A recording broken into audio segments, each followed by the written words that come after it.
दोस्तों, जिंदगी की राहों में अक्सर लोग पूछते हैं, सब कुछ किस्मत से मिलता है या मेहनत से।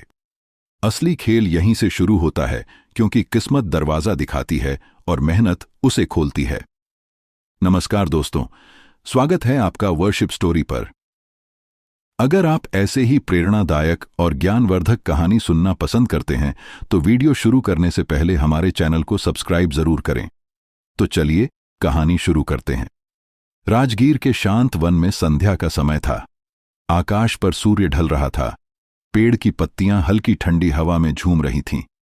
वहां पर सुबह से बुद्ध की प्रेरणादायक सभा चल रही थी।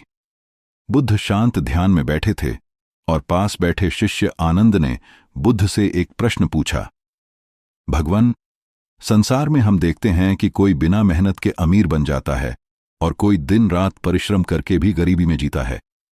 क्या यह सब केवल किस्मत है या इसमें कर्म का भी भाग है? बुद्ध ने आनंद पर गहरी दृष्टि डाली और बोले, आनंद, आज मैं तुझे एक कथा सुनाता हूं। यह कथा बताएगी कि हवा और जड़ें कैसे मिलकर जीवन का स्वरूप बनाती है। ध्यान से सुनो। बहुत समय पहले मगध गांव में रामसूप नाम का एक किसान रहता था। उसकी संपत्ति अधिक नहीं थी, लेकिन उसका हृदय सच्चा था। उसके घर में 2 बेटे थे। बड़ा बेटा राघव तीक्ष्ण बुद्धि का, पर स्वभाव से गरुड़ और अथवाकांक्षी। छोटा बेटा मोहन सरल, विनम्र और परिश्रमी। एक दिन रामसूप ने दोनों बेटे को आम के पेड़ के नीचे बुलाया और उसने कांपती आवाज में कहा, बेटों, जीवन में 2 शक्तियां चलती हैं, किस्मत और कर्म। किस्मत हवा की तरह है, कभी ठंडी, कभी गर्मी, कभी आंधी, कभी बरसात। और कर्म जड़ों की तरह अदृश्य पर मजबूत है। हवा कभी भी पलट सकती है, पर गहरी जड़ें पेड़ को बचा लेती हैं। याद रखना, हवाओं से दोस्ती करना आसान है, पर जड़ों से रिश्ता निभाना बहुत कठिन। फिर उसने दोनों बेटों को 2 निशानियां दी। मोहन को दिया हल्के पीतल का हत्था, राघव को दी सोने की मोर। और रामसूप ने कहा, मोहन, यह हल तुम्हें श्रम और धैर्य का मार्ग दिखाएगा। राघव, यह मोहर तुम्हें धन और प्रतिष्ठा का मार्ग दिखाएगी। पर याद रखना, मुड़ चमकती है, पर हल जीवन थामता है। राघव हंस पड़ा। पिताजी, यह किसान वाली बातें आप ही को शोभा देती हैं। मैं क्यों मिट्टी में हाथ गंदा करूं? किस्मत ने मुझे बुलाया है। मैं शहर जाऊंगा और सेठ बनूंगा। मोहन चुपचाप हल को माथे से लगाया और कहा, पिताजी, मैं आपकी सीख मानूंगा। मिट्टी में हाथ गंदे होंगे, पर जड़ों से नाता रहेगा।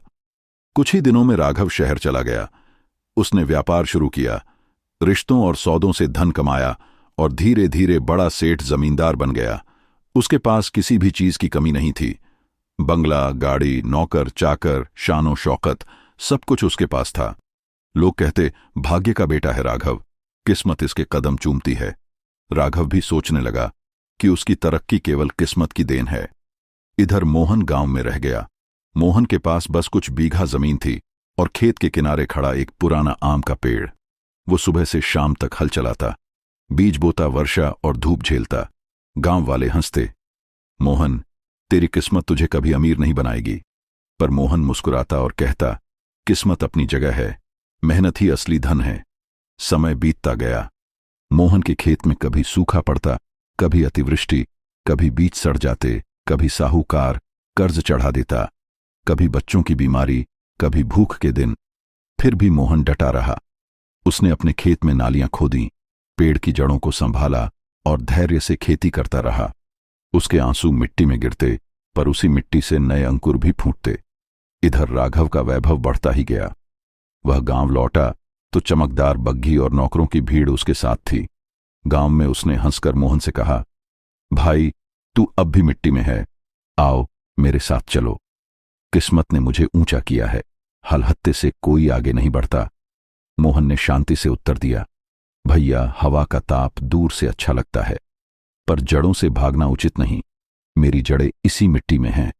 राघव ठहाका मारकर चला गया। मोहन ने फिर उसी आम के पेड़ की जड़ों में पानी डाला, जैसे अपने जीवन को सींच रहा हो। आनंद ध्यान से सुन रहा था। बुद्ध रुके, कुछ क्षण मौन रहे और बोले, आनंद। तब समय ने करवट ली। किस्मत का खेल शुरू हुआ।